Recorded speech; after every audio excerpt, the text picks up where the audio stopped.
All right, everyone. I think you want to watch this video or listen to this podcast. I intended to do 3 people on Inside the Hex, so this was intended to be Inside the Hex. But I think Jeff's story is important, especially if you're younger and you've been watching some of these videos or have been interested in, what Obsessed Garage is or has become, or if you're, if you are a business owner and you're looking for, people to be bought in. I think that you'll want to listen to this. I'm surprised to be honest. I'm like, God, this freaking Jeff's 20 years old. I don't want to interview him. It's going to take like freaking 3 minutes. But his story, I think, is important to listen to if you're, you're young and starting out, you're trying to figure out your life, or if you're 50 years old and you haven't figured out what your path is. So I'd encourage you, if you're going to listen to any of these interviews or this process of me, sort of interviewing or introducing you, the people that have been sort of supporting Obsessed Garage and have been a part of this. I think of this business much more as I don't think community is the right word, but I do think it's different, and it's been different from the beginning because I didn't have an agenda. I didn't sit down and sort of dream up this plan that I would, this like world domination plan of how I was going to have this existence. I've just kind of done whatever as fit and whatever seemed right, and now we have this this great organization and great people. But I would encourage you to listen to this. Listen to Jeff tell his story. I found myself extremely interested. I talked less than I probably ever have on any format or anything I've ever done. So anyway, I wanted to give you a little mention here. I decided to put this on the YouTube channel and put this on the Dialed In podcast because I think it's important. And I think that Jeff's message could be really useful to all of us. So, anyway, thanks for being members. If you are members, if you aren't, maybe go check it out. I'll be interviewing the rest of the staff. Bryce and I did it on Inside the Hex, and I'll be interviewing a bunch of the others. But I thought this one would be good for the YouTube channel. So anyway, take a listen. It's pretty long. Hang in there, and if you're or go over and download or listen to the podcast on iTunes or Spotify or whatever other platform you listen to. So yeah, check it out. All right, little bros, we got Jeff here, not Jeffrey. Jefferson. Yeah, Jefferson, okay. Really. But. Got it. Okay. So, if you haven't watched the other parts of the series, I guess this would be... So, who did I do first? I did Chris first, then Bryce. So, you're number 3. Well, you did Aaron, too, so I'm number 4. Oh, yeah, the 4th person. Okay, so this will be on you guys only Inside the Hex, and then I guess the next interview I'll do... So, let's see, Chris was live, then I'm doing 3, and then, the 4th one I'll do Mike or Ted or someone who's already kind of done it on Inside the Hex, and we'll put that live on the regular channel. So, that's the plan. So the idea here is to bring everybody up to speed on all the new people now that we have 18 or something like that, 18 or 19 people here. I'll even convince Michelle to come back over and do it, and then we get my parents in here, and we'll go through the whole team. It might take me the rest of the year, but we'll get there. So tell us what I've been having everybody do is... first, you'll tell a little bit about what you do, currently, and then we'll go back to when you were born and take you through your whole life story, and then we'll talk about future and where you see yourself in the future. So, tell us a little bit tell us your name, and then what's your role here? What do you do every day, and what's your job title and all that stuff. So, most of you who have emailed support at obsessedgarage.com, you probably already know me. I am Jefferson Cicero Demenezes. That's my full name. I am part of the technical support team led by Kyle. And majority, 85% of my job is getting all of the technical support questions done. Because before we had Tommy, it was basically just me and Kyle. But Kyle was sort of transitioning into more garage design. So while he was doing that, I was basically learning everything, figuring out what situations are going to happen, what issues are going on. If someone received their order before we even had Aaron, like someone got an order error, someone wanted to edit their order, I was basically running around crazy in the warehouse and walking around my computer trying to figure out, okay, this guy needs this done, this guy needs to get this fixed, this guy got this problem or this wrong fitting. And so I was basically jack of all trades involving technical support and order errors, or well, now they have Aaron, so. But slowly I've also transitioned into taking care of all the drop shipping items. So Swiss tracks. If you order Swiss tracks, if you order Prime Lights, Krenzlas, Twin Bush, car capsules, anything that isn't involving cabinets or tools involving Sonic, that's drop shipped. I'm the one that has to manage, send the orders, send you the tracking information, make sure your addresses are confirmed. Sometimes when you place an order with a store, for example, if you use Apple Pay, a shipping address doesn't get provided. So I have to email you and make sure that you give me a confirmation that, yes, we're getting it shipped to this address. And then I'll make sure to update you with all the tracking. So that's majority. That's my like kind of like heart and soul of this. Like I've managed all the spreadsheets. I've figured out my whole flow and system. I've emailed Swiss Tracks and emailed all of the other companies to get make sure both of us are agreed on this is the most efficient way. This is the quickest way we can do it. So let's stick with that. And so far, drop shipping has been perfect. We haven't had really any issues. No one's gotten anything wrong. Everyone's gotten everything. Everyone has always been updated. If there's something wrong, it's usually dealt really quickly. Good, cool. So you're what? Are you 20 or 21? I am now 21. Okay. So I think I'm the youngest. So what year were you born? I was born July 6th of 1999. Okay. So yeah, you are the youngest, aren't you? Barely made the cut for the 90s. How old is Alyssa younger than you? No, I'm the youngest. Okay. So born in 99. I graduated high school in 98. So jeez. I could be your dad, technically speaking, which is pretty cool. Makes me feel accomplished in life. And where were you born? I was born and raised in South Florida, and I live in Deerfield Beach, and I was born in a hospital like 10-15 minutes away. So, so did you grow up with like your parents still in the same house you were born? I was born in 99, and we had like a small little apartment complex till 2002. And then when my mom got pregnant with my brother, they're like, okay, now we need to move to something bigger because it's only a 2-bedroom house. So then we moved into a townhouse that they still live in till this day. So I grew up in that house basically all my life. So are your parents immigrants? Yes, my mom is Cuban and my dad is Brazilian, and they both moved. Well, my mom moved here when she was 18, and then my dad actually was a flight attendant, and he would travel all over the world in Brazil, and then he eventually moved to Canada, and he lived a couple of years in Canada, and then moved to Boston, and then from Boston he moved to Florida. Got it. So what when somebody asks you what's your ethnicity, what do you say? I say I usually say I'm an American because I am born and raised here, but I do have the ethnicity background of Hispanic and Portuguese. So gotcha. Okay. And then the question always pops up is, so do you speak all the languages? So it's like, yes, I am trilingual. Oh, you do speak. So I can speak English, Spanish, and Portuguese. Because did they speak it at home? Yeah. It's usually 3 languages in one sentence at times. So like your dad would speak to his parents, your grandparents in Portuguese, and then your mom would speak to like her parents in Spanish. And usually it's like even in the house, like to each other, we pick a language basically. It's like okay, they'll try to, because they're still not fluent in English. Yeah. Well, they've gotten a lot better, but so they'll talk to me in English, and then I'll talk to them in like Portuguese or Spanish. So that's why we're both learning. So I'll correct them in their English, and they'll correct me in my Spanish or Portuguese. So can you write? Can you read and write? I can't write yet. I can read. So writing is my next task, is knowing how to write Spanish and Portuguese. Gotcha. Well, maybe we ought to open a Brazilian hub, and you can head that up, and a Portugal hub. Jeez, no. I don't think anybody watches me in those countries. So. Okay, so you're tell me about let's start with like elementary school. What's your elementary school experience like? Elementary school. I really don't remember it that much. I just knew I was the kid that I was so excited to get home and play like video games. I was that kid.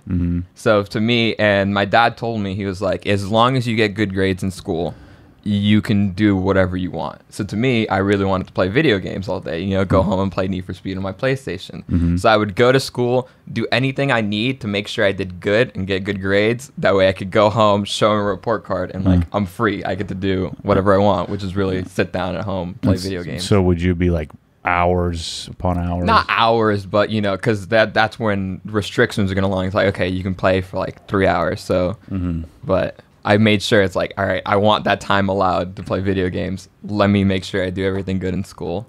So Need for Speed. What other games? What I played? It was Need for Speed. A lot of like adventure games. So I played like in PlayStation. There was a game called Sly Cooper, and it was very like task oriented. So I loved any game that involves like an adventure where you have to complete tasks to get to the end of the game. That's was like because I always love doing, like, you give me tasks and I'll figure it out and I'll do it. That's why I love figuring stuff out and completing objectives. See, like a generation before, for me, I was, that was, Nintendo 1 and then Super Nintendo, and so I would same thing, but so video games were a major part of my life, but I was also like super into sports and playing all that stuff. Did you play any sports at all? For me, I was never being, everyone calls me a toothpick. I was never the athletics person until when I was about 9 or 10. My dad brought up the idea of like, okay, let's do martial arts. That's something different. Because you don't want to do the big boy sports because you don't feel like I didn't feel I was good enough. So it's like, let's try it. And then I ended up going to a class for Taekwondo, and then at the training class, I was like, I'm set. This is what I want to do. Like I finally found like my sport.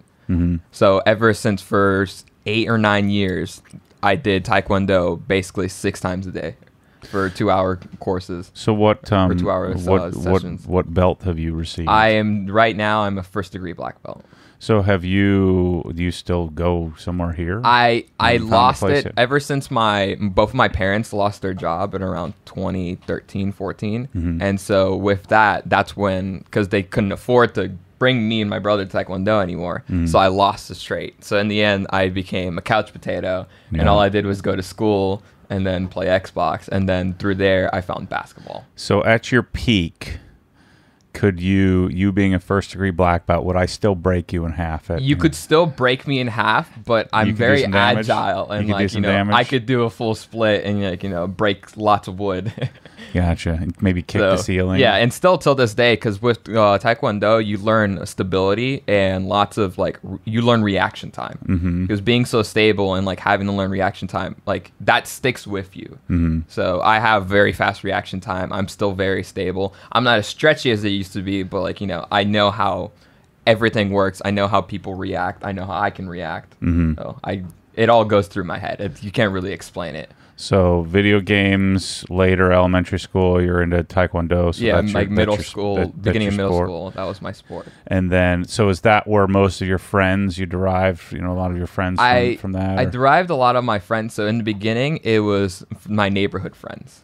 So anybody in my neighborhood, we were all a big group of best friends. And then as all of us got older and, people started moving out, and then, people started going to different schools because there's different programs for Excalibur programs for learning. We all sort of just separated away.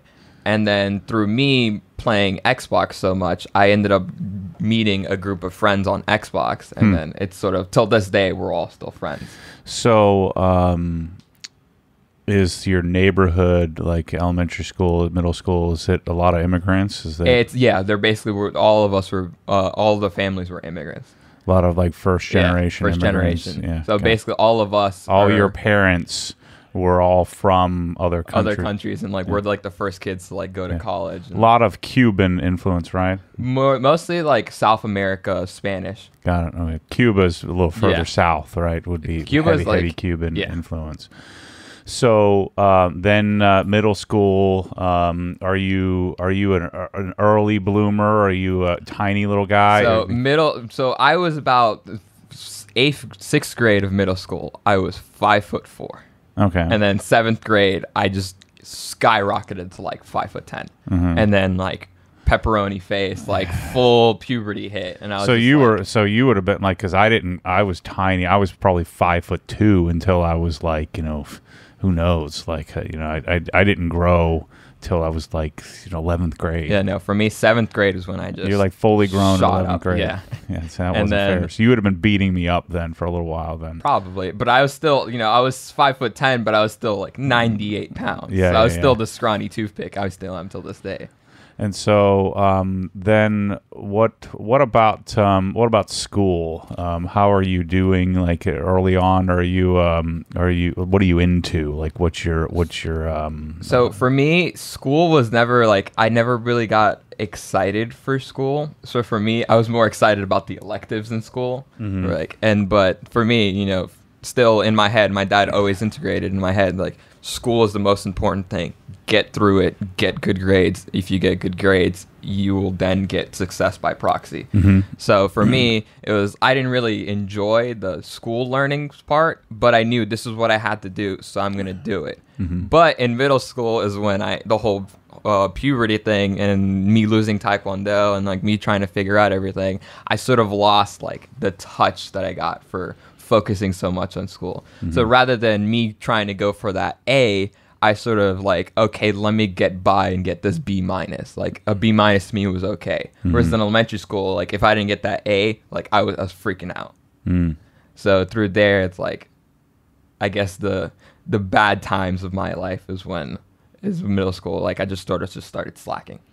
And for me, slacking is a B-. So when you say your parents lost their job, so did they lose their house? No. So at the time, my mom was a housewife, and then my dad owned a pool maintaining business, and he had a whole bunch of contracts. And then through like 2008, 2010, when everyone started freaking out, he basically lost all his contracts, and he was jobless. So with my dad having all the income in my family to now going to no income at all, that's when we had to figure out, it's like, okay, we need to sell all our cars, like no more vacations, no nothing, like we can't start going out. And so it was a great learning experience, because we learned to appreciate, like, because we went from having such a nice life to, okay, now we're struggling and we need to figure out how to maintain, keeping a roof, keeping lights on, keeping the water on. So it was a great learning experience through like my whole family. It was tough. So it's you and your younger brother? It's me, my younger brother, and my mom and dad. Okay, so it's a four. Gotcha. Yeah, four. It's funny how, I would have never said we, when I was a kid. So like in an immigrant family, it's like you guys are in it together, right? And so at 10 or 11 years old, I was detached. Like my parents, there's my parents and the kids. But like when you say, it's interesting how you say we, like you're trying to help figure that out. They involve you in the process of, all right, you guys have to pull your own weight. Well, yeah, it was a learning experience too, because like for me and my brother, we were basically spoiled in elementary school. And then going from spoiled to like, you basically can't have anything, we have to keep the lights on. It was a very big learning curve for me, for my brother especially. So for us, like, my mom having to get a job and then my dad trying to find jobs to get money. It was a very interesting learning experience. We went from, having 2 cars and my mom would be able to do anything to, we only have 1 car. My parents are figuring out, it's like, okay, I'll be working from this hour to this hour. We need to go get groceries at this hour. Like the kids have to stay home for then, or he can't stay here from then, or there has to be an extracurricular program. Yeah. So then the transition to high school. So you're not doing Taekwondo anymore. Between 7th or 8th grade, I found my best friend Lucas, who also lived in my neighborhood, but I never hung out with him.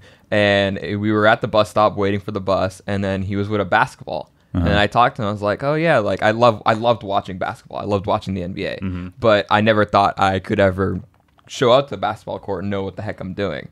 So through him, I got really close with him, and he taught me how to play basketball. And through that, I started going to our basketball court that we had in our neighborhood. And then that's when I found my sport that I lost, because I lost Taekwondo, and then I found basketball. Got it. So all through middle school, I did basketball. But pickup. You didn't play? Did you play for school? Or? I didn't play for the school because I'm still bad till this day. So, but for me, it was like pick up and go and play. That was something I got me out of the house. It got me exercise. It got me running. I still had my stamina that I had from Taekwondo. So through there, it's like it was something for me to get me outside. Because while I loved staying home and playing video games, I still wanted to have like some part of like going out and doing extracurricular activities physically. Deerfield Beach is kind of city-like. So, no, it's very like I'm 3 or 4 miles away from the beach. Yeah. So it's still like very kind of like this area. Yeah. But just think flat and Just right next to the beach. Suburb. So yeah. Deerfield Beach is actually like it's the borderline with Boca Raton. So Right, where Michelle went. Yeah. So through where I lived, really, because I lived in the suburbs of South Florida, I was in the borderline of everything. So you go south, you're in Fort Lauderdale. You Yeah. go north, you're in West Palm. Yeah. You go west, you're in Coral Springs, and you go east, you're in Deerfield Beach. Right. So through Deerfield Beach was a city, but it was so small that like anywhere you go, you pretty much go into a different city. If that makes sense. Yeah. So then high school, you transitioned from middle school to high school. Did you go to the same high school all 4 years? I went to the same elementary school all 6 years, same middle school all 3 years, and same high school all 4 years. Got it. So. And that was just was there any special circumstance, or was that just that's where you're zoned for? Every school that I went to, I was zoned for, and ironically, those had the caliber programs in it, so I didn't need to move another school to get inside a specific program for the school. So, what's high school like?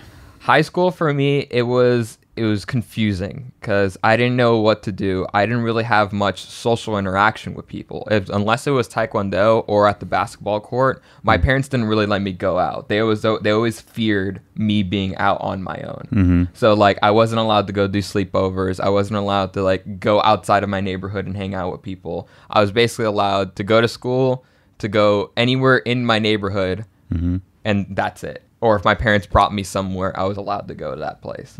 So for me, going from like middle school was a weird transition, but everyone from elementary school was in middle school, so I kind of knew everybody, so I was still comfortable. But high school, it was a completely different ballpark. Because you have 2 or 3 middle schools that then feed into one high school. Everything feeds into this high school. So many more people. You're basically on your own. Like no one tells you what to do. You have to figure out everything. So for me, being the scrawny freshman that has basically zero social skills, pepperoni face, all of that, I was completely lost. I was terrified, to be honest, for the freshman year. Yeah, and so is that school an affluent school, or is it? It was a good school, but it was very extracurricular based school. So we were known for having the best football team, for having a really good basketball team, for having a really good debate team. So when you heard about our school, you wouldn't think about more the school. You'd think about, okay, that's the school that has all the good teams. So for me, not having social skills, not going anywhere, this is like, well, okay, I'm the needle in the haystack, basically. Sure, yeah. So how do you respond to that? Do your grades suffer? Freshman year, my grades really suffered because I lost all motivation. I was terrified. That's when like you're just hiding, right? I was scared. Like I went to school, showed up, and then I just go straight home and play Xbox all day. That's it. Like I just lost all motivation. So that's when it started. Like, middle school, I kept it together, but then high school was really when like I dropped the ball. So then later on so academically you start off doing roughly, and then let's say by junior, senior year, do you start to kind of figure out your place? So in around freshman year, I'll remember this day forever. I was playing a basketball game, and then we finished, and I was walking home, and I was like, okay, I'm gonna go play Xbox. And so I'm playing Forza, which is Xbox version of Gran Turismo, and then I end up getting inside a game with this one guy. This guy sounded familiar to me, but I didn't really put it together. And so we ended up becoming friends because we were both really good at playing multiplayer. And then so I'm in parties with him, talking to him, and I ended up asking him, I'm like, you really sound like this guy I watch on YouTube a lot. And then he ended up saying, he's like, yeah, I'm that guy. And I was like, oh, so it's David Patterson. So he's like, oh my God, you're David Patterson. And then through him, like I became really close with him because for him, he would just edit, and then on his free time when it's rendering, he would just go and play Xbox. So ironically, it was perfect. Like the times where I'm playing Xbox, he's waiting on stuff to render, so I would play Xbox with him. And then through me and David, we found other mutual friends, And then that's how like that Xbox group that I brought up earlier, that Xbox group, basically all we do now is like if we go home and we have free time, we get on Xbox and we hang out. So through them, that's like my friend group. So we're all across the country, but we all basically talk every single day. And through them, like that's where I go to talk to people. That's where I go to ask advice. And through David is the reason why later on I start going out. So roughly with him, like he helped me a lot, teaching me like, okay, you got to do good in school. You got to like figure this out. You can't drop the ball. So sophomore year, I get more social because I'm forcing myself to go out and I start meeting new people. And then junior year comes and I turned 15. I get my permit. I'm super excited. And my parents start finally like, you know, letting the leash go, like letting it extend for me to go out. And by then my mom has finally found a stable job. My dad has found a stable job. And so things are slowly starting getting back to normal. And so I was on Instagram and I just realized like there's all these like car shows. And so I would go out and go to these car shows. And then by proxy, my parents would allow me to go to these car shows and like wouldn't let them take me there and later then let me drive to them if I do good in school. Because the bad part was because like my parents don't really punish me because they realize punishment doesn't really do anything. So they just get really disappointed. And that's what gets to me. Like I hate disappointing people and then they realize really quickly, they're like, yeah, we're not going to take your Xbox away or you're not going to take away your life, but we're really disappointed in you. And that's what really gets to me. That's how they get results from like it's like anybody, like I hate disappointing people. It makes me feel bad because to me, I always care about like what other people's reactions are to things. So I went off, but yeah. So you start going to different car shows. What car are you taking? Your parents' car? At the time I was taking my parents' car, or they drove me, and then I finally got my first job at Chick-fil-A. So that was my first job. I was working at Chick-fil-A, and at the time, what, 16? At 16. So I got my license, but I didn't have a car. So ironically, it would be perfect where my dad would come home from work at 5, and my shift would start at 5:30. Got it. So as soon as my dad comes home, I hop in the truck and then I go straight to Chick-fil-A. Got it. And so I worked there for about 6 to 8 months. I can't remember really exactly how long I worked there, but it was around then. And then what really dreaded that experience was I hated working on weekends. That's when I realized it was like, wow, I appreciate my weekends so much because I go to all these car shows and usually the car shows are on weekends. And so I can't go to car shows if I'm working at Chick-fil-A and especially nights too. Nights killed me. And so one of my friends that I met in high school, he was like, hey, we have this job opening at this clothing warehouse and you work Monday through Friday after school and you get weekends off.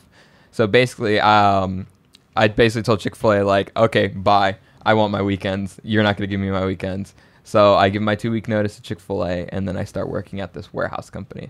At this clothing warehouse, there's no AC.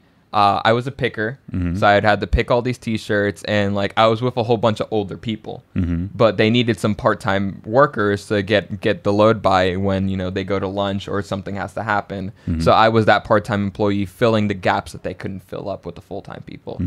And through them, because I'm so objective based, they were very persistent on picking numbers.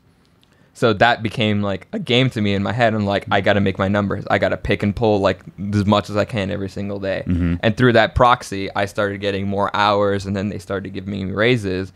And through that, I realized I'm like, oh my God, I have so much money. I think like it's time for me to get a car. And it was to the point where my parents can't pick me up. My friends can't drop me off from school. It was about time. Like I needed a first car. And so senior year was about to start. So this is still junior year. Yep.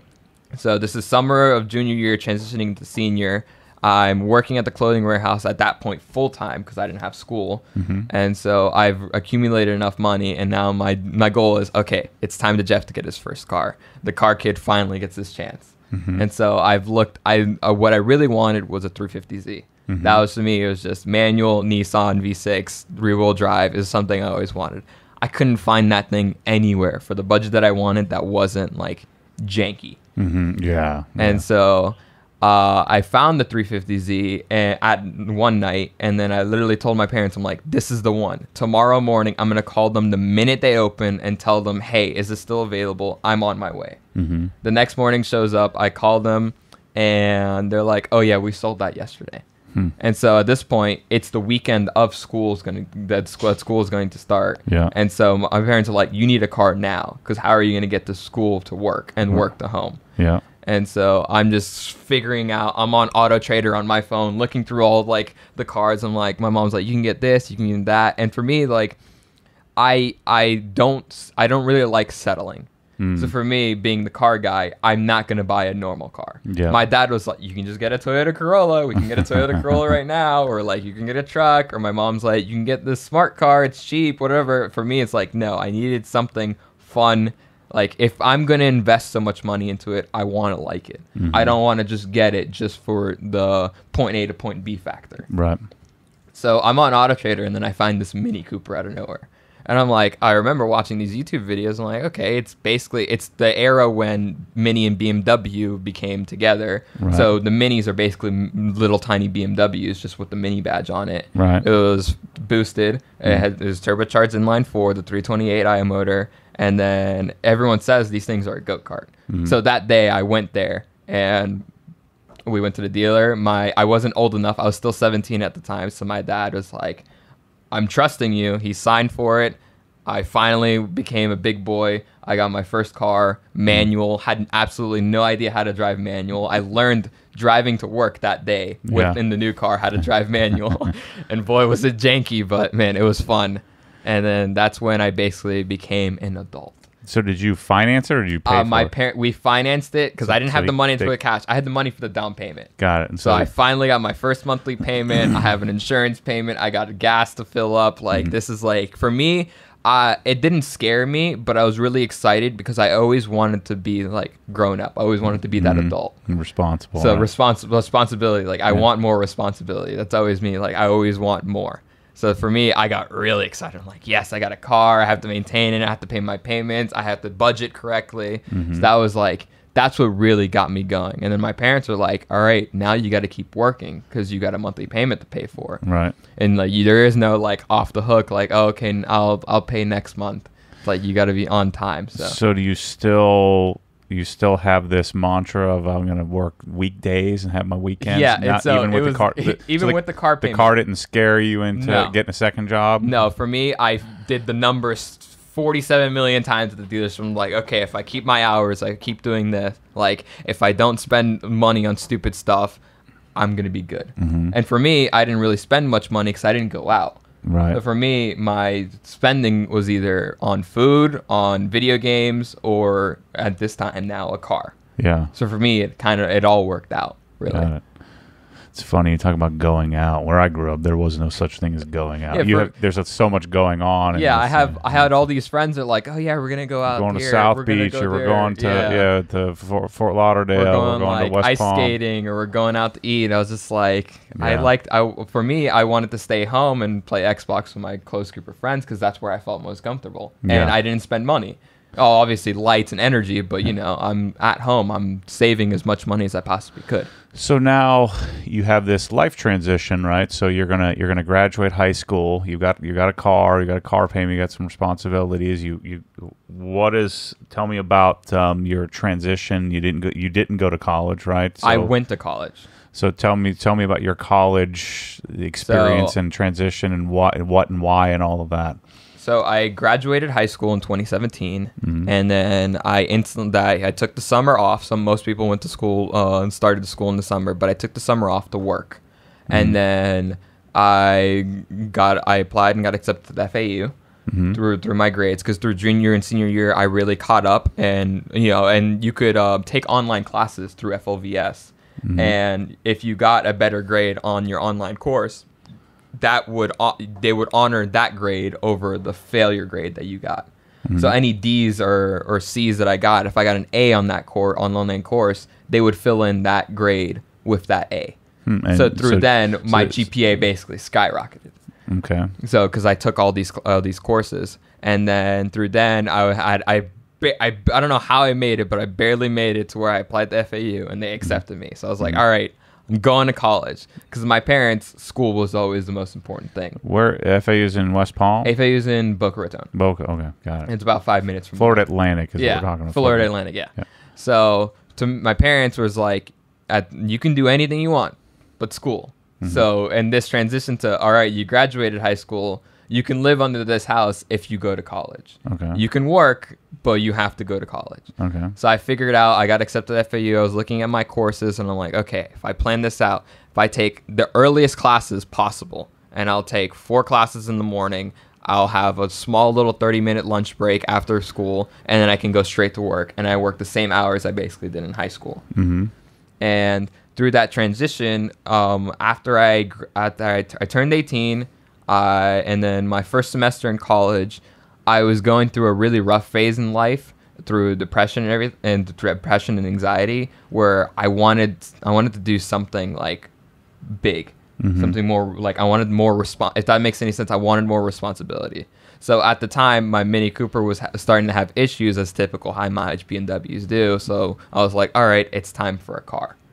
And I was really set on getting a Subaru BRZ, because that's like my sort of kind of dream childhood, like 16-year-old dream car. But for some reason, I went to the dealership and I saw this red WRX in the truck. The truck just pulled in with the red WRX, and I was like, I need that. And so that day, my whole family went with me, because we were going car shopping for me. We were just browsing. But that day, I somehow convinced my grandma to sign for a brand new 2018 WRX for me at 18, working a part-time job, working at a clothing warehouse while going to college. So my payment ends up doubling. My insurance ends up doubling.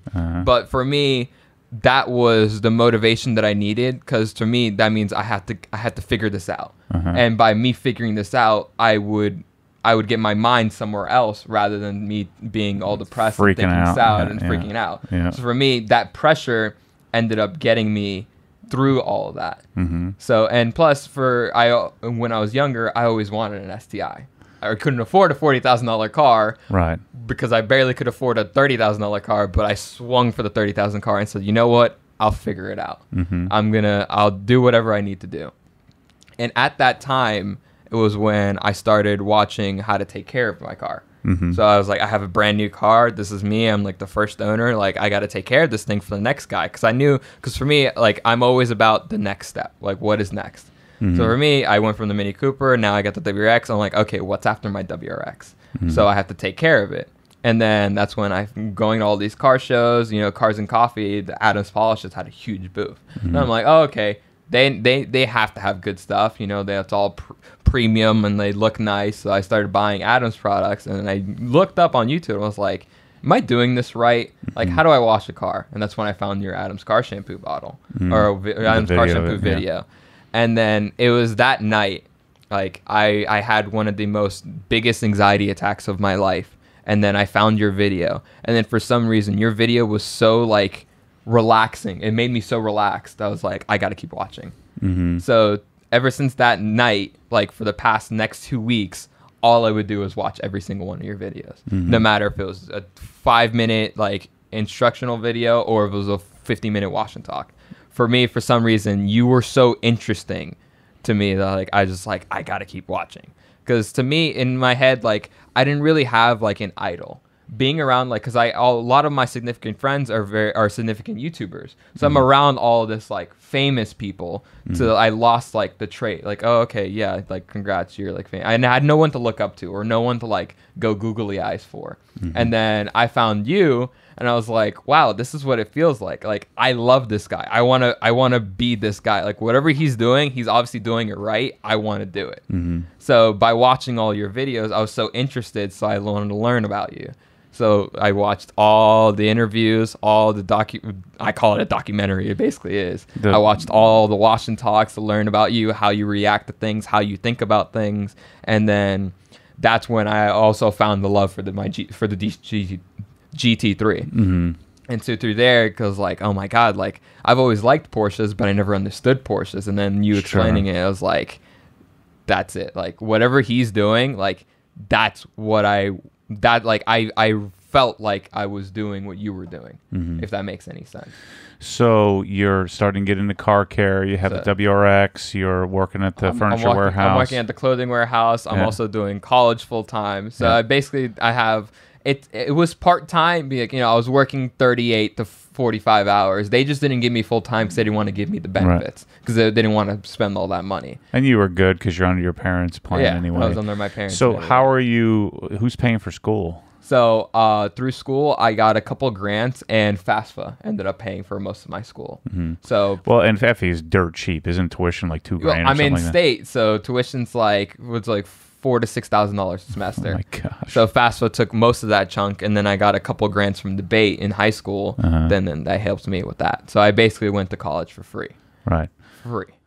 And so then what happened? You're here, so you didn't graduate. So what happened was a failure relationship that I had really like drowned me. And so I had no motivation. Like through the ending of that relationship, I stopped going to school. I quit my job at the clothing warehouse. Like I was just done. I was over. I felt like I was completely hopeless. Like I lost all motivation for everything. I don't know why I did such. Now looking back, I'm like, wow, this is really stupid moves that I did. But to me, I was just like, all right, I'm done. I drop everything. Kind of like how Chris did with Chick-fil-A. He's like, okay, I'm done. Goodbye. Yeah. So for me, I was just like, yep, I'm over it. I quit my job at the clothing warehouse. I stopped going to school because I was ending up failing anyways because of that relationship. And then I was just sort of there's no other way of saying it. I was just a bum in my parents' room, in one of my rooms inside of my parents' house. Well, just, like, doing is that the sort of the depressive side of the depression, the sort of the irrationality that kind of leads you down that path? Yeah. So see, I can relate. I don't have depression, but I have my own neuroses, and you'd think like I could sit here and just freaking figure it out. But it's not that simple.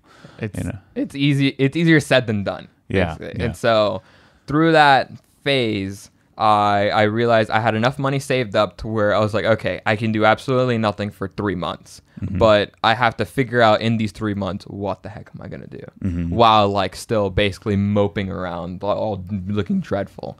And then I realized my dad at the time, he quit his regular job because he has the entrepreneurial mindset. So through that time, he started his business with glass shower doors. So he would install frameless glass shower doors, but he would do it you would say the obsessed way. Because his regular job was working for someone that installed glass shower doors, but he would see how everyone would install, and he was like, well, they're cutting corners and they're doing this wrong. They're like, this is not right. So for him, he wanted to start his own business, and he wanted to do it the right way because he's seen how all these people do it the wrong way and cut corners and do these things wrong. He's like, no, if I'm gonna do this, I'm gonna start this business, and I'm gonna do it the right, obsessed way. Basically, that's how he is. And so that's why partly I understood you so much, because my dad sort of is like the same way with things. And so through him getting his business and picking up, he needed assistance. So I would work with him and then get money on the side, and that would help me get by. But I realized this would not help me because it can barely afford him to like keep the lights on. It's not going to afford paying him a salary and me a salary for working. So I had to get a job. And then one of my best friends, her mom worked at a retirement community. And so she was like, yeah, we really need it's a security guard, but they needed a security guard. And so for me, $13 an hour, I would work 12-hour shifts 4 days a week. I'm like, all right, I need to pay my bills because I have a WRX, I have insurance, I have gas, I have food. I need to pay all this because my parents, they were trying to keep their food on the table and get bills paid, so they couldn't really give me an allowance. That's why I started working since I was 16, because my parents couldn't afford to pay me anything or give me any money. So for me, I was always independent. If you wanted something, you'd have to go make if money I wanted something, I had to figure out how to make money to get it. Right. And so I ended up working this job doing security, and it was super boring. And it made me even more depressed, because all I would do is I would sit in a golf cart or a car and just think. Yeah, all day, every day. And then I found your podcast. I didn't know you had podcasts. And I was like, oh, okay. Well, I watched every single one of his videos. Now I'm going to watch every single one of his podcasts. So I'd limit myself to one podcast a shift because I would less binge watch it and then I'd run out of things to do. Yeah. That's the story of my life. So I'm listening to every single podcast, and I'm just like, wow, like this is mind blowing how like your success with Obsessed Garage and how he figured things out and the struggles that you went through as well. Like it synced into my head, and I'm like, I'm not the only one that has issues. If this guy can have issues, I'm okay with having issues in my life as well. Yeah. And then that's when it sort of like clicked in me. I was like, I made a post on Obsessed Garage about like helping like hey, like I'm really depressed, I went through a really bad relationship, like someone help me, or like, and I posted about like how Obsessed Garage has helped, and then the comments just like blew up, and even you were one of the people that commented about how like Obsessed Garage can affect so many people. And at that night, it was a 4 to 4 shift. At that night, I'm driving home, it's 4 a.m, and I realized, I'm like, what the heck am I doing with my life? And I was like, this is not the person that I was 4 or 5 months ago. Like, this is not who I want to be. Like, I'm gonna get nowhere where I wanted to be. I'm not gonna get there if I'm just gonna keep on doing just working a job, just to get the money, just to pay the bills. Like, I'm still living with my parents. I'm not going to school. So to me, I was like, I'm gonna figure out what I need to do. So through then, I went back to school for another semester, and then I was really focused on it because I took about a year break, and I got back. And then I realized really quick, I tried really hard to get back into it, but I realized I was like, okay, school is not for me. Because you're doing core courses, yeah, right? I did that. It was all core courses. What was your major? My major was finance. Okay. Because you were a financial advisor. So I was like, oh, okay, well, I don't know what to do in college, but this guy's doing financial advising. I really like him, so maybe I'll figure it out, and I'm graduating finance and become a financial advisor. I'm talking about this now, and it's like I never really realized. I was like, wow, I really wanted to be a Matt Jr. And so I went back to school for that semester, and I realized it's like, okay, school is not going to work for me. So now I have to figure out how am I going to reach that. I know success can't happen without school. You just have to work however X amount of times harder because you don't have that degree and you can't go by. So for me, I was like, okay, I really like this detailing. And people started asking me like, hey, like you really know, like you really take care about your car. And I've seen you. I invite people over for wash parties, or I invite my friends over. Like, okay, let's go clean our cars, and they'd see me with the pressure washer and the foam cannon and all these different products that I got from your website. And they had no idea. They had absolutely no idea. They were just, get some McGuire's wheel cleaner, a bucket, some soap, and then done. And they're like, t-shirt. Yeah, and they're figuring out. They're like, you have 2 buckets. Yeah. And then I got my third one. They're like, hold on, there's a third bucket factor into this too. We forget how regular, like normal people that don't have a passion for this. That just how would you know? Yeah, you would look at someone like us and you'd be like, what the heck is wrong with this guy? Why does he have 3 buckets? Why does he have a pressure washer? Or in some cases they're like, man, I didn't know that was a thing. Yeah. And to me, that I've noticed that was the case. And so I really liked teaching people. Like, people started asking me to wash their cars. So I was like, okay, I'll come and wash your car. And I charged them like $80 to $150 depending on what they wanted to do. But I told them, I was like, I'll wash your car, but I want you to be, next to me and let me teach you about the processes that I'm doing. Because obviously you've noticed that I'm doing something right. But I want you to also know, like, hey, this is how you do X, Y, and Z. This is how you do A, B, C. This is why I clean my tires. This is why, you want to get the easy detail brush to get the barrels of your wheel. Or, you want 2 grit guards and you want 2 buckets because, there's a wash and a rinse bucket. Because to me, I always loved teaching things.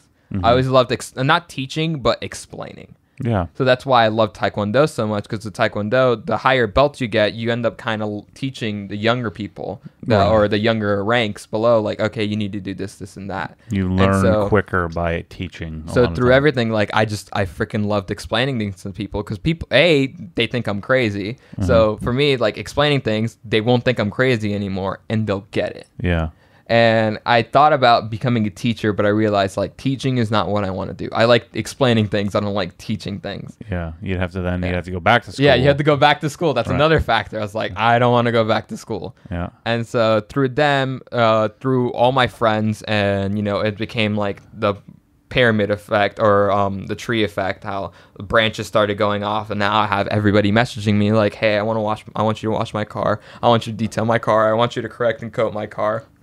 So through then I developed a side business basically of me detailing cars. And then but I didn't want to do it full time because I was afraid that that was when I lose it, because detailing for me was an escape. It was like, it was what I forget about everything. It was so peaceful. I loved the result. It was amazing.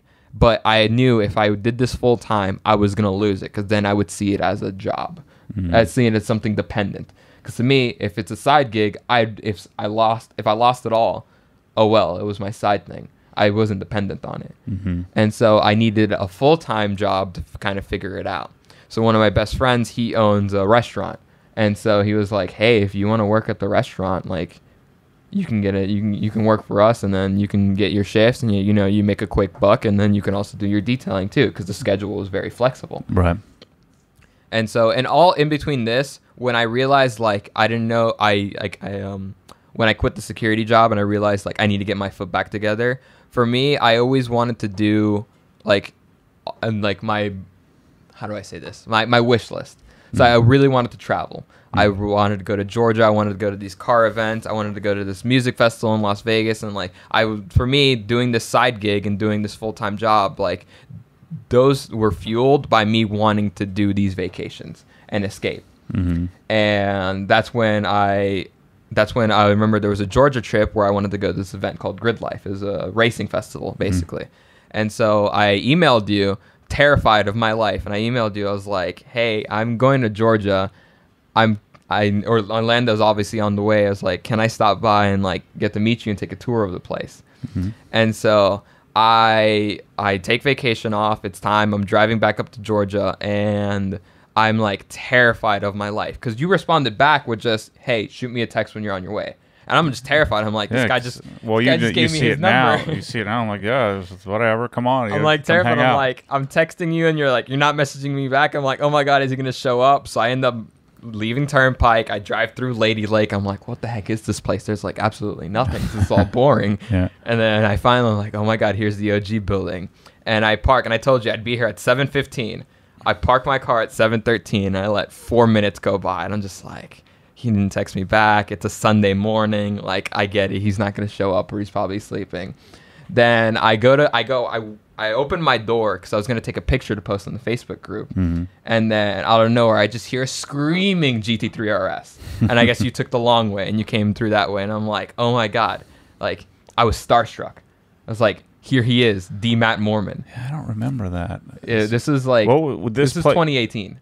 Yeah, so what were you we? Were pumping, my parents weren't here yet. No, your parents moved because it was in this building. Yeah, okay. You were pumping the citrus decon wash. Got it. The signature one. Okay. And so like it was crazy to me because I was like, oh my God, like to me in my head I was like, I finally like got a job. I got enough money to where I'm traveling on vacation, and here I am. I'm in Orlando, or the outskirts of Orlando, and I'm talking to like Matt Mormon, and I'm like, I'm here. Like this is it. This is crazy. And so you explained the story to me that I've heard probably 50 million times, but for me, I'm like still gasping. I'm like, oh my God, here he is. Here's the story. And like looking at the place, and to me, like after hanging out with you and talking to you for about like 20 and 30 minutes, making me spend a lot more money than I thought I was going to spend. You have a tendency to do that. And so I'm driving back to Georgia, and I realize, and I'm like, wow, like I need to figure out how to incorporate my life to where like what you were doing, because I realized, because you transferring from wealth management to this, you can see from the old videos to you now like how much happier you are. And but I mean, I was fresh in. You were fresh in pure anxiety. I don't think I was driving very well at that time, and like would like trying to figure it out, and then I'd have such success, like we sold that out in like 22 seconds or something like that. I have number 2. Yeah, and so that kind of that there was this confirmation that kept me going, but I don't know, I was freaking out the whole time. To me in my head, like, because everyone wants to be you. I didn't want to be Matt number 2. I just wanted to feel like how you felt. You want to find something. Be as happy as you were, be as successful as you were. I necessarily didn't want to be a Matt number 2. Mm-hmm. So to me, I was like, I got to figure out how to be like this guy. However it is, I need to figure it out. And so through working all these jobs, where was I? I'm doing the side gig and doing the jobs. Mm-hmm. So through all these vacations at Grid Life, actually, I met Matt Schulman. Through David Patterson. Yeah. And so there was the first year of the open house, or the second year of the open house, like I showed up there early because I wanted to hang out with all the YouTubers because I'm all friends with them. Uh-huh. And so I show up early and I text Matt and I'm like, hey, just to let you know, like I'm already here. And he's like, oh my God, you're here? Like, please come help. Like, there's still like 6 of Adam's cars that needs to be cleaned. Yeah. And because like he just trusted me because he knew like through David that I was the detailer. Yeah. And so I show up and I'm just like, oh my God, here's Matt Mormon again, just cleaning his GT3 RS and like freaking out. And I was like, this is crazy. Like, and I realized in my head, I'm like, all right, I'm on to something. Mm-hmm. If I've made it to this point, I just need to keep figuring out what to do. Because I realized me working at the restaurant, me doing detailing as a side, like, this isn't gonna be permanent, but I got to figure out like how am I gonna make this work to where I can keep doing what this is. And so, without having to, but I'm sure was there like a twinge of I'm gonna have to do the labor, like that never bothered me because for me it's like I don't think about the labor, I just think about the end result. Mm-hmm. Like if I want this end result, I'm gonna need to put in the labor. So why am I gonna dread about the labor when I'm gonna be so happy at the end? Mm-hmm. So through that, my detailing, I ended up growing my detailing bigger than I really thought. And so I ended up leaving my job at the restaurant because I wanted to try something different. And I landed a job making Subaru parts at this shop, like about 20 minutes from my house. And because I wanted to try something different because I wanted to learn. And I wanted to get more hands-on because I'm not, as you've seen, I'm not really like intricate with tools and everything because I was always the kid at home playing Xbox. I wasn't like the hands-on person. It's a learn thing. Yeah, it's a learn. I didn't get that learning experience. And some people have a natural, mechanical ability or tendency, but you can also learn how to use it. To me, I can tell you how to do it, but I can't actually do it when it comes to mechanics. I'm not all that far off, So through that, I ended up working Subaru job, building Subaru parts, and I got the mechanics. So I'm like, and in the end, I'm just like, man, this is still a regular job. I didn't want something regular. I didn't want to be, the multimillionaire working 2 hours a year, but at the same time, I didn't want to have the boring regular 9-to-5 job. Mm-hmm. I just wanted to find that happy middle where I was happy with what I was doing and I was making enough to do what I wanted to do, which is go out but at the same time enjoy what I do working. Right. So through the detailing, I ended up leaving the job doing Subaru parts. I worked there for about 4 or 5 months, and I was like, you know what, this is it. I'm gonna do detailing full time. Mm-hmm. And at the time, I really wanted to move to Georgia, because to me, Atlanta was like, I loved Atlanta. It was, you had the mountains and 2 hours north. You had the city. You had the culture. It wasn't flat. There's seasons. Mm-hmm. So to me, I left the Subaru job, and I wanted to figure out I was going to do detailing in South Florida and save up and eventually move to Atlanta and start a detailing business. Because at that point, I was like, you know what? This is the only way I'm going to need to do it, so let me try it. Mm-hmm. 3 months in, hated it. I was tired of detailing. Like it was completely over it. And I actually went to Atlanta and stayed at David Patterson's house for a month. And I was like, that month was kind of like me figuring out, it's like, okay, I'm basically back to square one because I've now lost the touch of detailing. I left all of my regular jobs to do all my pay. So now I'm back to living on my savings, trying to figure out, okay, what am I going to do? I'm back to square one. Mm-hmm. And that month staying up there, it made me realize, I'm like, okay, moving to Georgia is not going to be the case. And B, I need to go back down and really like sit down and try to figure out what am I going to do? What is this going to be? Because clearly the first try didn't really work. The second try, it kind of has to work because I don't want to keep doing these tries. And I want to put myself through all this stress and anxiety. And so I ended up driving back to South Florida, and I was like, you know what? Like, I like explaining things to people. Let me like sell cars. Because I basically like, I don't want to, like how you do it. You don't really sell things. But you just tell them. You just tell them, like, you tell them how it is. Learn everything there is to learn, and then make, and help people. Ultimately, like, hey, people want to be told, what to do. Like, and through you and how you do things, I was like, if I can implement that with explaining people how to buy cars, like, that would kind of work. And so I ended up landing a job at Subaru, and I ended up becoming a car salesman. I was like fresh in, didn't know what the heck I was doing, but I was like, you know what? If I'm just explain people what they need and tell them that they need this, it'll work. Right. And it ended up working 8 out of the 10 times. So I was like, this is great. Like, I have a job. I really like Subaru. I was selling things. I was making enough money to live by. And like, there's the potential to make even more as I grow and have a client base growing. So to me, I was like, I kind of found like the job that I wanted to do. But in the back of my head, it was still like, yeah, I'm working weekends.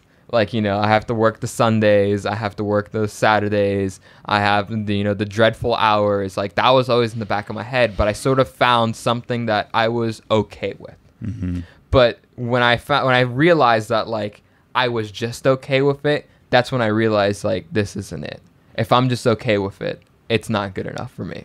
Yeah, selling cars, you're every holiday, every weekend. Everything. You got to be there the prime hour. That's pretty much what I don't want in a job. Right, yeah. And I just sort of landed myself into this. Yeah. And so, and then I actually call it's terrible. I won't do this in this job, but LZ's open house happened. And I was like, all right, you know what? I'm going to call in sick this Friday. And I was scheduled off that Saturday, and I was off that Sunday. Ironically, it was a miracle. I had Saturday and Sunday off. And, I was like, okay, I feel terrible. I've never done this before ever in my life. I'm going to call in sick Friday, even though I'm completely healthy. So Thursday night, I drive straight up here to Orlando, and I hang out with Matt Shulman. He's like, oh, yeah, I need your help to clean all the cars. Yeah. So I was helping him cleaning all the cars, getting ready for the open house. And I was also really excited. I was like, oh, yeah, Matt Moorman's going to come. I get to see him again. And through working at Subaru, you had a lot of free time.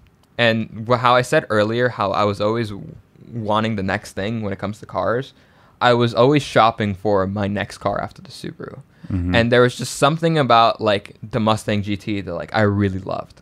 Like, it was just so much bang for your buck for how little it costs. So for me, I was always searching for a Mustang. And so I was at work, and out of nowhere, I found this Mustang. I was like, well, shoot, like, because I had a specific criteria, because for me, I don't want to settle. So I knew things that I could live without, but there's things that I didn't want to settle with. So I could live without, leather. I could live without, like, the big infotainment system. I can live without having a GT350.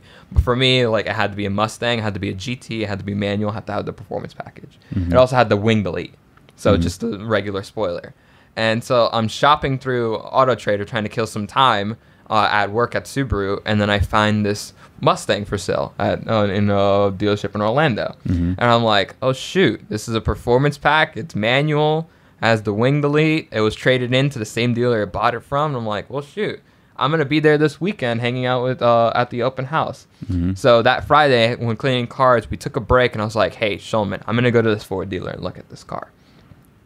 And I looked at this car, and I was just like, oh my god, like this is perfect. It's not quite, it's a used car, so there's dings and bad things here and there, but pretty much all around, like, this is it.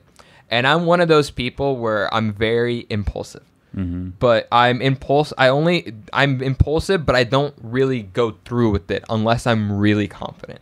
So I'll start things impulsively, but then if I realize like this is a bad idea, I'm safe enough to where I can back out. Right. So I'm looking at this car, and I'm like, all right, like the car's still here. Like, I just got a really big check from last month from selling Subarus. And I was like, you know what? I was like, let me sit down with the guy and just talk numbers, just out of nowhere, trading in my car and getting this car. And through salesman to salesman talk, we ended up meeting at the happy medium, and it was actually below the number that I wanted. And I was like, and then in my head, like, he was like, okay, I'll be right back. And because he went to the bathroom, in my head, I'm like, wow. I'm in Orlando. I found the car. I found the car that like I've wanted, and all the lines are connecting. Screw it, I'm gonna get this car. So this is like the one I've had multiple gut feelings with impulsive things that have got me really successful through things in life. And this, I had the same exact feeling. So I said, you know what? Screw it, I'll do it. I'm gonna have a higher monthly payment. I have a higher my insurance actually lowered from the Subaru, ironically, but like, you know, it was, but this time it wasn't my grandma on the name, it was me. So this is my car. So there was that stress. And being in car sales, you're 100% commission, at least through the dealer that I was. Yep. So you working determined your paycheck. If you don't want to work and not sell a car, you're not going to make any money. So I had that pressure on me. It's like, okay, I just got a new car, new to me car. I'm having a whole 100% commission job. My monthly payment has just increased. And I'm just like, it's on my name. Like, this is me. Like, here's all the pressure again. And that's what drove me. I'm like, I got really excited. I was like, yay, I have my Mustang. And that drove me through Subaru. And I was really fueled because I had this car, because I had the pressure. Right. And so at the open house, we had a great open house, and I went back. And the next week, I picked up the car because I couldn't get the car that day. So the next weekend passes by, and I pick up my car. And then I text Shulman. I'm like, hey, I'm in Orlando. He's like, oh, we're actually at OG. We're doing the R34. That's when you came back up. And then I messed, and he's like, ask Matt if it's okay if you could stop by. And then so I text you, and I'm like, hey, I'm in Orlando. Can I stop by the OG? I heard the R34 is there. Because I already cleaned it at the open house. I'm like, I'm pretty sure they're comfortable with me going up there. And you're like, yeah, sure, swing by. So I drive an hour the opposite of home after picking up my brand new car. I felt like a tropical storm was there. Because, oh my God, I'm in a brand new car, V8, rear-wheel drive, and never driven a car this powerful before that's actually mine. So, like, I'm freaking out, like, on Turnpike, like, hydroplaning. And I was like, I got to make it to Obsessed Garage. Like, I got to make it there. This is my car. I'm not wrecking it the day I get it. So, it was terrible rain that day. And so I show up, and then I was going to get stuff to coat my car, and then I guess you finished doing a pass.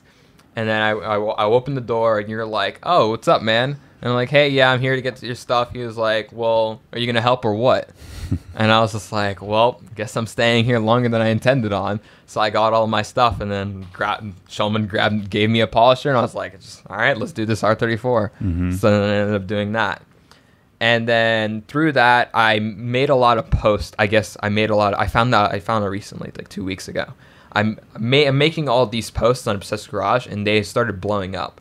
Because a couple weeks before that, I got the chance to correct and coat a 1-of-1 Aventador SV. It was like a really special color, all carbon fiber. And the guy, through me detailing one of his cars, he noticed how obsessed I was with cleaning a car that wasn't even mine, how I was taking care of it. He was like, I don't want to go with anybody else. I've seen the way you work. I trust you. I want you to do this Aventador. And I was like, I'm like freaking out. I'm like, oh my God, this is gonna be like, this is the biggest job I've ever done in my life. And I'm just like, I'm just some kid with 2 polishers. Like, you know, I don't have my own business. Like, you know, I don't have a detailing van. Like, you know, to me, like, I call myself a detailer, but I call myself the fake detailer, how you call it. Yeah. Like, I will never call myself a detailer because I found out that triggers people. Yeah. Because the real detailers really get freaked out over that. Yeah, those are the real dum-dums that, like, have no other prospects in life, you know, that are so hung up on that. You know? So through me, so I ended up getting this job with this Aventador, and I do it, and then I posted it on OJ, and it just, like, blew up.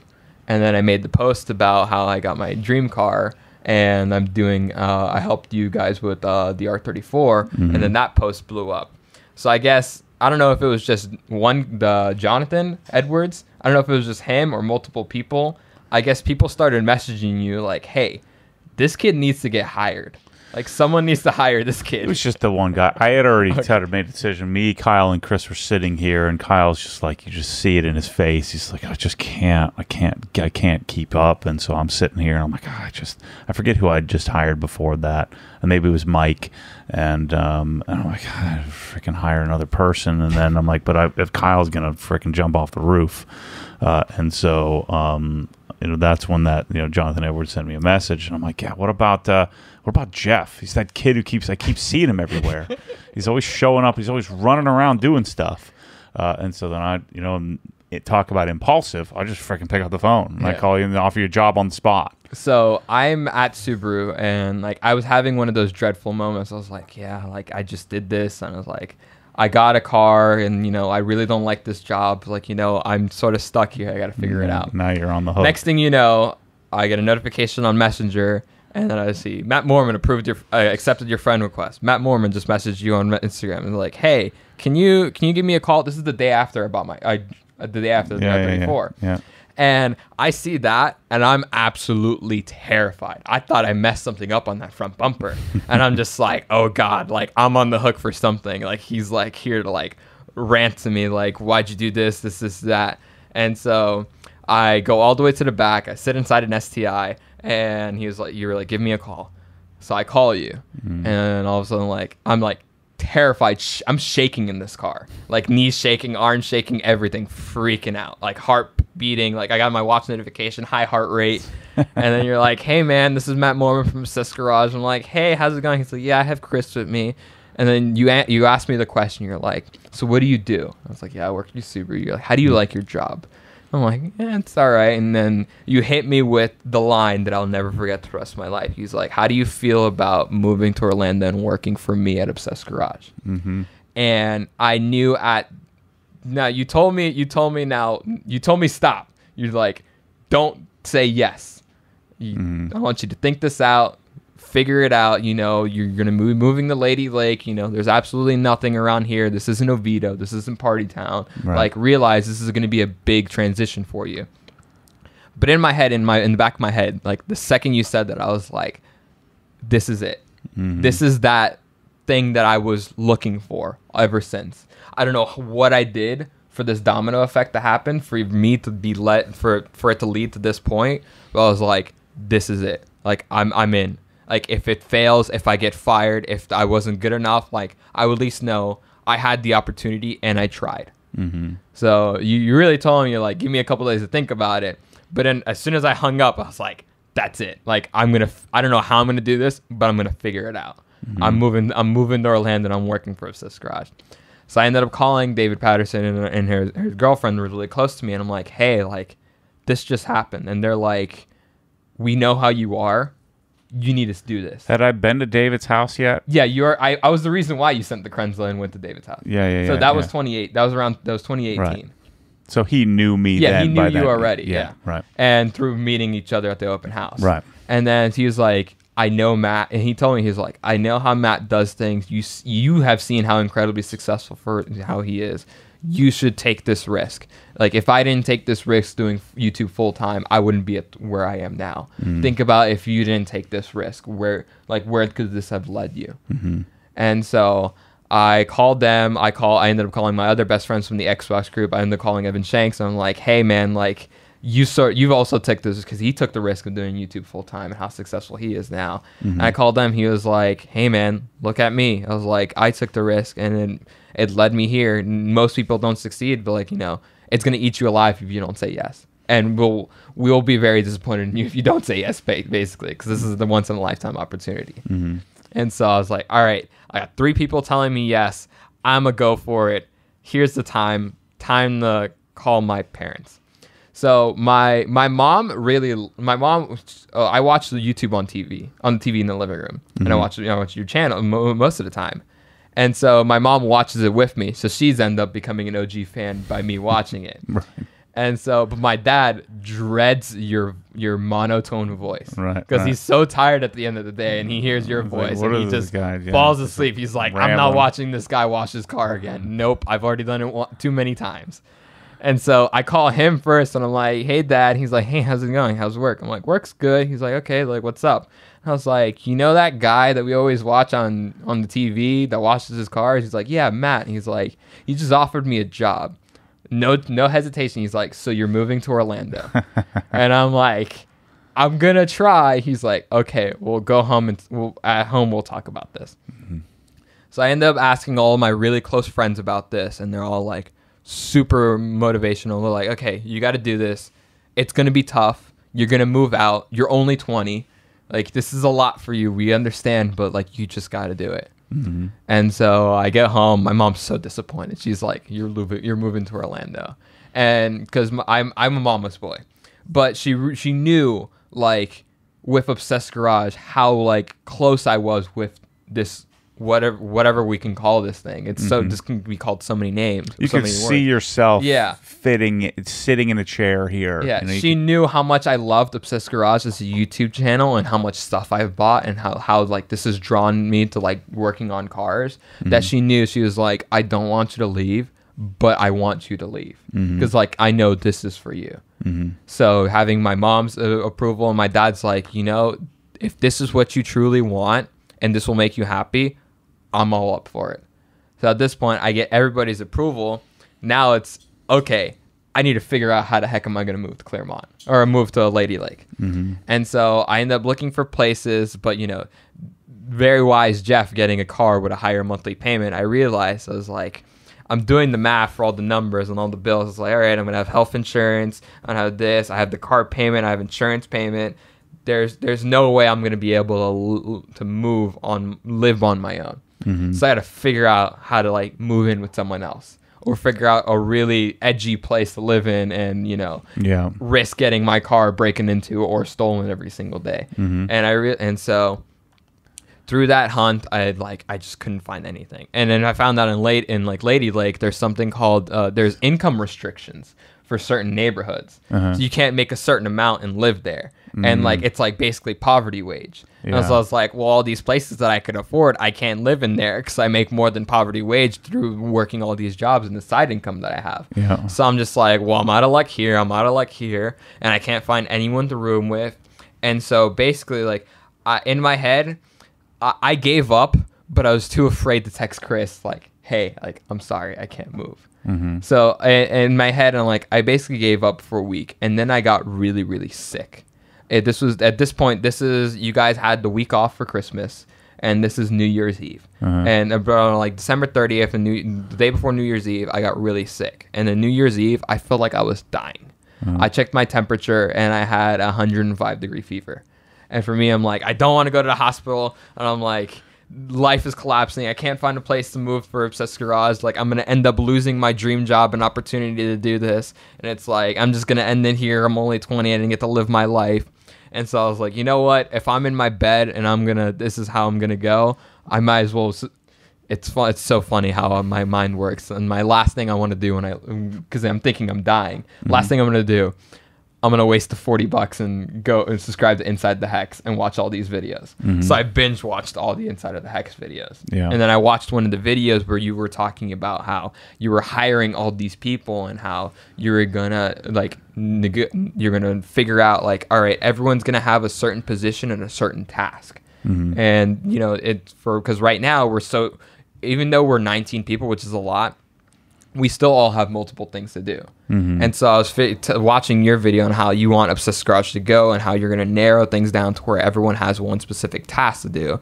And I was like, I can't let this go. If I live, I'm going to freaking figure out. If I live, I'm going to freaking figure out how am I going to move here. Like if I'm going to sleep in my car for 6 months, if I'm going to do what, I'm going to know I'm going to figure it out.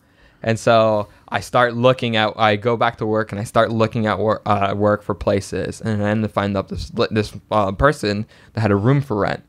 And I told her, I was like, and that it was just fresh. It was like 3 hours old. And I messaged her, I'm on my way. I'm from South Florida. Like, please, like, I'm gonna go look at this place, look at this room. Like, it sounds super awkward for me messaging someone like, hey, I'm on my way, I'm from South Florida, I really want to move in.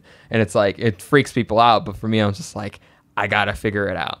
So I drive here, and then I find this room, and like, I was like, it's pretty terrible, but this is my stepping stone to get into Obsessed Garage, so I'm gonna figure it out. And then she never messaged me back for when the room's going to be free. So I'm like, oh my God, I lost hope again. And I'm like, I can't find anything else.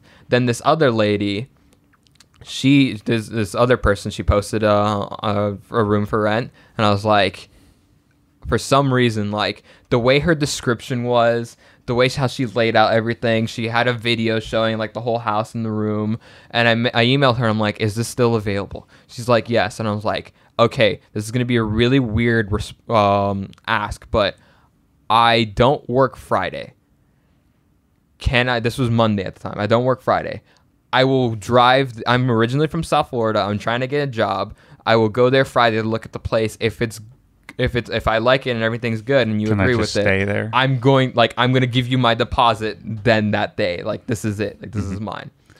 And so she emailed me back. She didn't email me back for 3 days. So Thursday comes and I'm like freaking out. I'm just like, I'm never going to find a place. I'm never going to get this job. By that time, I'm saying to Chris, where's Jeff? Yeah, everyone's freaking out. It's like, where's Jeff? Kyle's messaging me every single day. Like, hey, man, how's it going? I wasn't even thinking anything of it. I was like, didn't I hire some guy? How come he's not here yet? Kyle's like freaking out. He's like, hey, man, like, we really need you. Like, how's it going? I'm like, listen, I'm finding a place. I'm trying here. Because I'd go to Don't Kyle give up. Where's that Jeff dude? How come he's not here? And so she emails me back that Thursday night. And then I ended up get scheduled that Friday. And I'm like, well, shoot, I have to work that Friday now. And then in my head, I'm like, all right, like, she emailed me back at Thursday night. She's like, yeah, you can come tomorrow. And I was going to just send my dad up there, tell him to take the day off and go up there and put my deposit down. I was like, you know what? This is when I had that impulsive feeling again. I had that impulsive feeling with the Mustang. And then I just, for some reason, I had this impulsive feeling with this room. Because my parents will also come with me and look at all these places. And they always had like the weird, like uncomfortable feeling. But then like they're looking at this place and they're agreeing with me. They're like, yeah, look how nice this place is. And like, you know, you're right next to the city and you can go hang out in Oviedo. And then, you know, you're an hour away from work, but like, you know, you can figure it out. And then I was like, you know what? I'm having this, in my head, I'm having this impulsive feeling again. Screw it. I texted my manager that night. I was like, I quit. I'm not coming in tomorrow. And then I told my dad, I was like, tomorrow morning, we're going to Orlando. Cash in hand. I was like, this is it. So I drive up that morning. And I text Chris. I'm like, hey, Chris, can I stop by in the afternoon to sign papers? Like, I'm just like confident in this at this point. And then we look at the place. The place is great. I was like, I could actually afford to live there. I give him a deposit. I was like, I'm moving in Sunday. This is Friday. I'm moving in Sunday. From there, I drove straight here. Biggest smile on my face in the world, walking in the door. It's like Kyle saw an angel. As I show up, I'm like, hey, I'm Jeff. He's like, oh my God, you're here. You're alive. And then I sit down in this desk and then we end up signing papers. And Chris is like, so when are you starting? And I told him Monday. He's like, all right, we can do that. And Kyle's like, yes, he starts Monday. I finally have a person.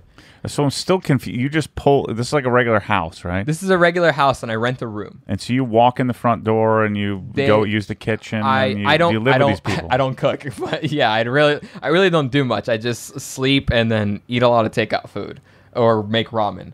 So it's a mom and her son. Okay. And how old's the son? The son, he's a senior in high school. So I can relate to him. So you're just hanging out with these people, like you're like the second son. I'm like the second son that they never see, because I'm either in my room playing Xbox or I'm here working or here doing like extracurricular stuff.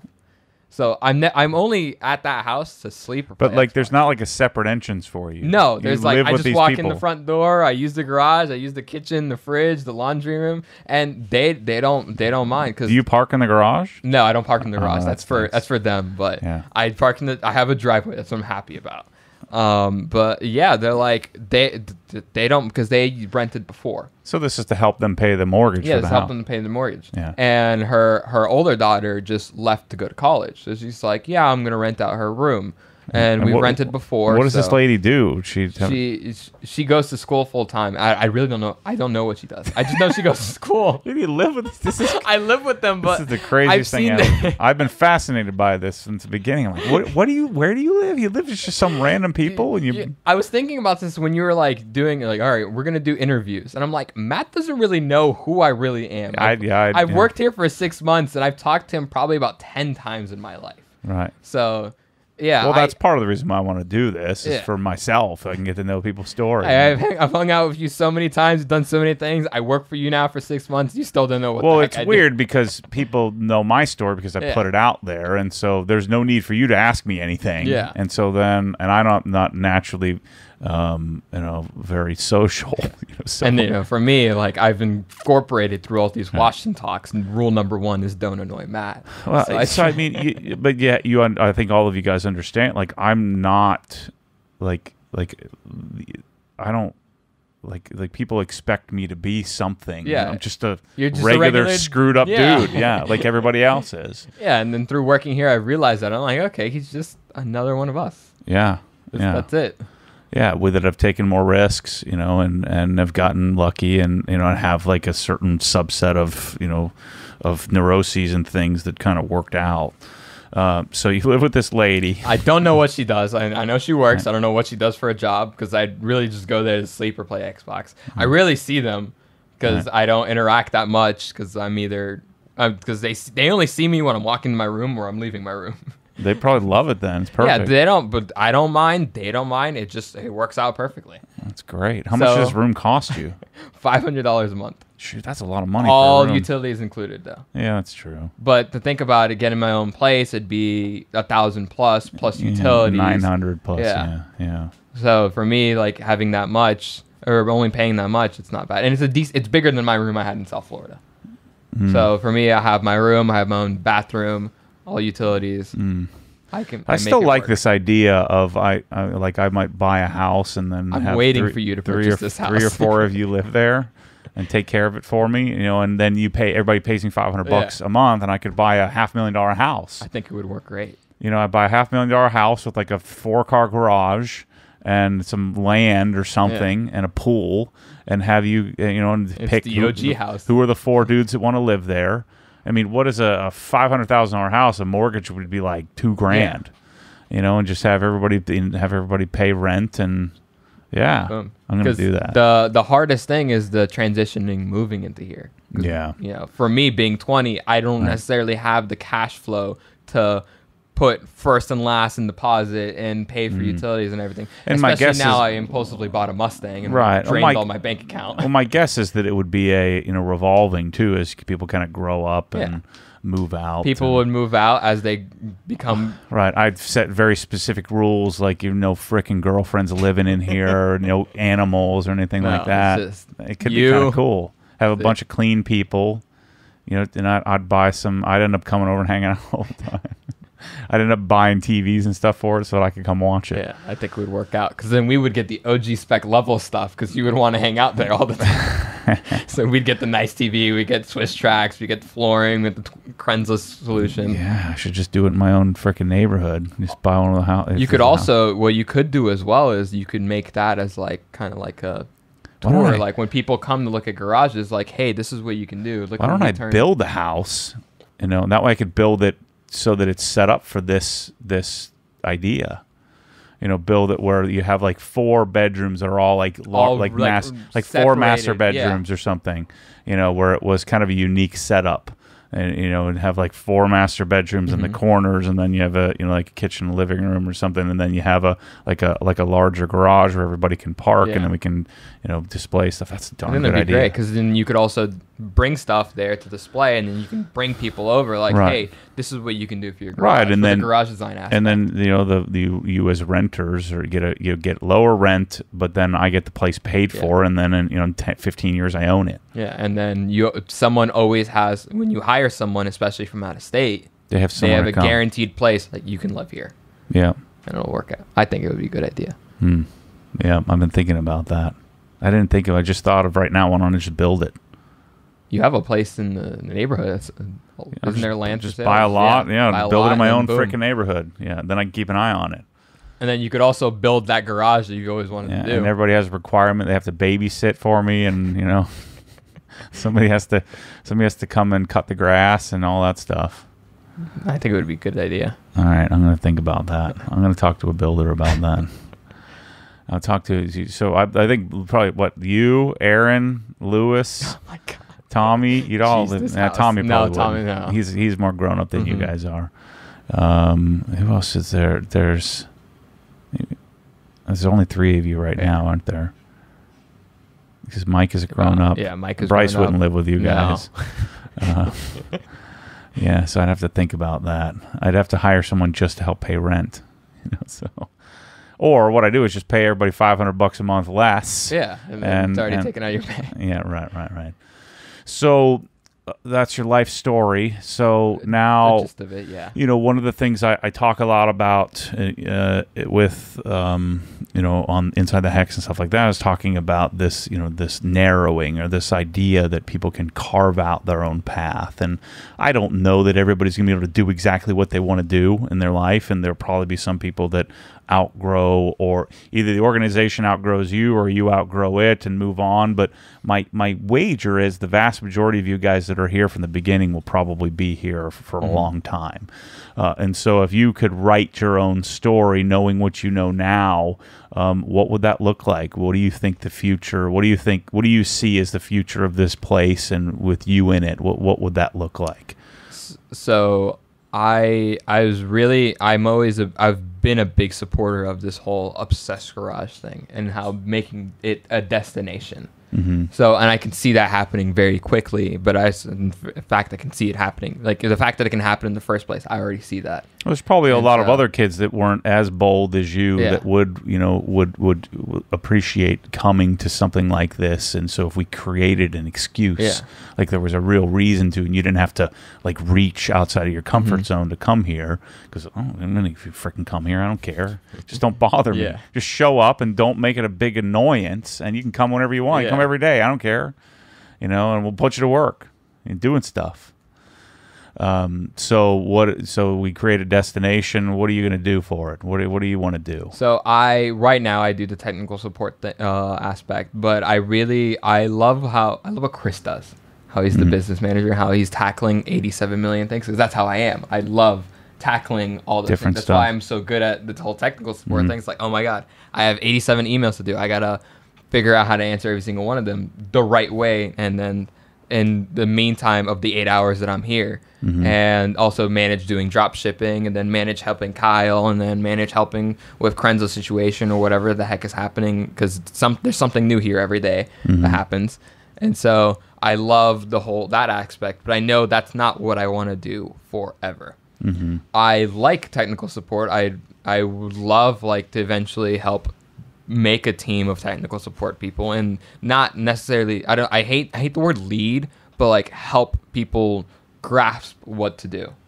So, because for me, I love explaining things. I would love to more as the business grows and with a bigger business, there has to be more technical support people. It can't just be me and Tommy. So eventually, as more people go to teaching them, all right, here's about all the pressure washers. Here's how you learn. Here's what you have to know about Krenza. Here's what you have to know about Sunjo.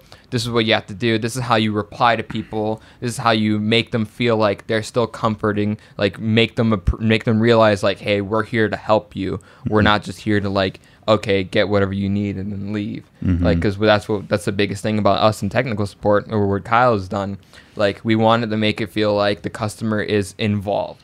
Well, we're talking to people that are like us, and so we know what they would want. I know what I would want. You know what you would want. You know how you want to be responded to, because chances are 90% of the people that are reaching out to us are like us.